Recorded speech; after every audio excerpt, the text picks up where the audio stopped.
I like to think of our experiential marketing team kind of as our moonshot factory. So I get to field every weird, unrealistic, doomed to fail stunt idea that anyone in the company comes up with, and then try to find a way to make it work.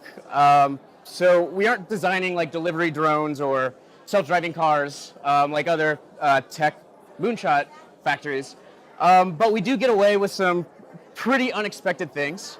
Like we've had our spaceman on the floor of the New York Stock Exchange handing out products to traders. We Easter egged a product in the Fate of the Furious preview that premiered during the Super Bowl. We didn't pay for that. We had Diplo, world famous performer in our retail space, doing a secret show. Now, granted, there's nothing particularly new or unique about these. Big brands pay lots of money to do these sorts of things all the time. The difference is that we don't. So part of our approach is what can we get away with without spending money? And can we make ourselves in that way look much bigger than we actually are? At least when it comes to a marketing budget. So let's see. You know, there are companies like Red Bull that has huge infrastructure and are willing to drop $65 million on a man falling from space. And there are companies like Apple that are in 40% of all movies and don't pay a single dollar for that. But it's because they have cultural relevance and saturation. So we'd rather be more like that Apple brand than Red Bull.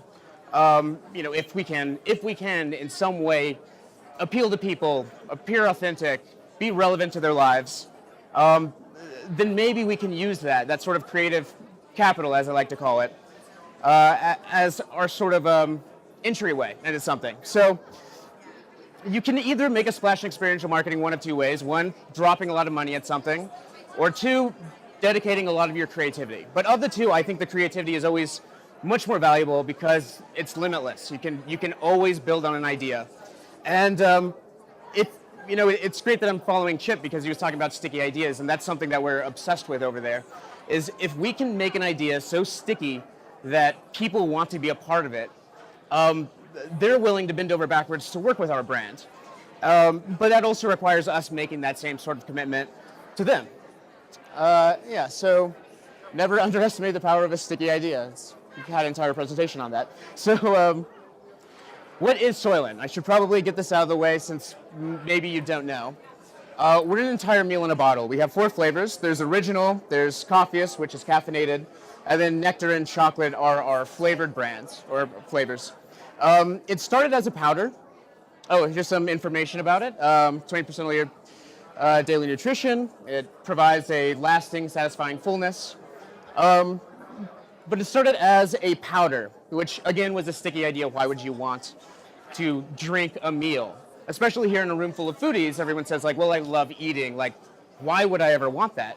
But you have to frame the conversation. And it's one thing when we say like, yeah, well, we all love eating, but what about when you're like running out the door? You know, if we can say like, well, we have Coffeeus, it's breakfast and coffee. For those situations where you're skipping breakfast, people go, I skip breakfast all the time. So part of this is controlling the conversation you're having with people, framing it in a way that appeals to them. Floating hands sold separately. We don't make those. So it was really the bottled version, though, that allowed us to kind of expand from being this sort of Silicon Valley novelty thing, that sort of we're categorized as tech food, although really that tech is largely branding and based out of our origin story in Silicon Valley. But it was the bottle that provided us the sort of gateway into mainstream appeal. But you need something more intimate than consultants. You need ambassadors. You need actual representatives within the community that work with you, that can go in and vouch for you in that space, can connect with, like hone your messaging to make sure that there's some sort of personal connection in sort of whatever space that you're going to be doing an experiential event. And when you do that, what happens is you don't just become a sponsor, you become a participant.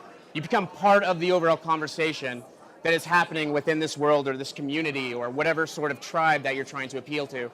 And I'm not saying you should try to be everything to every single different group, but when you have a connection, like embrace that connection. And for us, it was we knew that gaming was an opportunity, but it wasn't until we really started listening to our own gamers that we made that connection. So there's no better use of money, I think, in my opinion, than working with people who have these sorts of long-term relationships within that world and know the proper. Like, you can do this legwork yourself, you can do the PR work, but there's no undervaluing it, in my opinion. So this slide is just, I just want to tag it in here as a concession statement that, like, we did these things, but it still requires an effort of thinking about who's going to see it and how are you going to make sure people see it. The sticky idea is just half of it. Like, getting it in front of people is the other half. Let's see. Okay, so additionally, when we're thinking about creativity as part of your currency, and you don't have a lot of money to use, think about how senators pork barrel projects, or how they wheel and deal.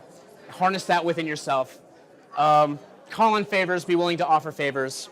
Because if you can be the person who knows what everybody wants, what everyone else needs, and you can broker those sorts of deals between whether it be different brands or events or activation companies, they will start looking at you more as someone that they want to work with for what you bring to the table beyond your money.